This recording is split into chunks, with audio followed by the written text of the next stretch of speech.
7 season 87 match 83 wicket.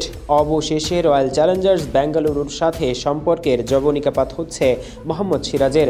ঘরের ছেলেকে হারিয়ে কোনোভাবেই যেন তা মেনে নিতে পারছে না বেঙ্গালুরুর ভক্ত সমর্থকরা। বেজায় চটেছে আরসিবি ম্যানেজমেন্টের উপরে। সোশ্যাল মিডিয়ায় স্ট্যাটাসে আরসিবির কমেন্ট বক্সে রীতিমতো ধুয়ে দেওয়া হচ্ছে বেঙ্গালুরুর থিঙ্ক ট্যাঙ্ককে।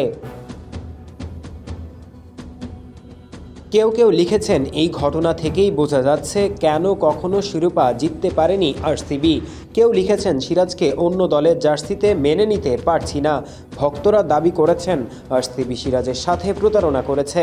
না চাইতেও বাস্তবতা মেনে নিয়ে অনেকে অশ্রুসিক্ত হয়ে বিদায় জানিয়েছেন ঘরের ছেলেকে। মিম বানিয়ে কেউ কেউ লিখেছেন, আমাকে রাখার চেষ্টাও করনি তোমরা। এই ঘটনাকে হৃদয় বিদারকও বলছেন অনেকে।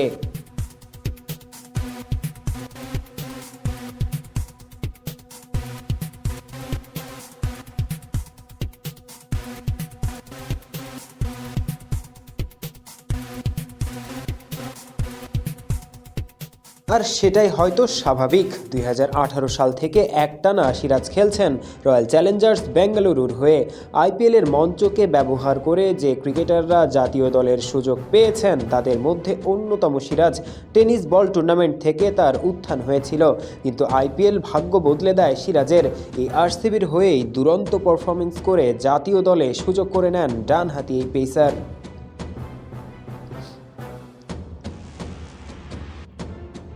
কিন্তু চলতি বছরের গত 31 অক্টোবর যখন আরসিবি দল তাদের রিটেন খেলোয়াড়দের তালিকা প্রকাশ করল, তখন অবাক করে দেওয়ার মতো ঘটনাই যেন দেখা গেল।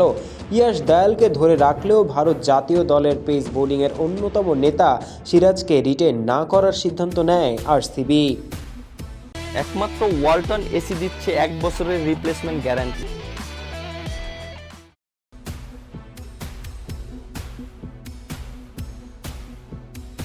অন্যদিকে মোহাম্মদ শামিকে ধরে রাখার চেষ্টায় ব্যর্থ হয় গুজরাট টাইটান্স। ফলে তাদের এমন একজন পেসার দরকার ছিল যিনি হবেন লোকাল, অর্থাৎ জাতীয় দলের তারকা পেসারের খোঁজেই ছিল তারা। শেষ অবধি শামির বিকল্প হিসেবে সিরাজকে পেয়ে যায় গুজরাট। তবে এর জন্য গুজরাটকে খুব বেশি টাকা খরচ করতে হলো না তুলনামূলকভাবে।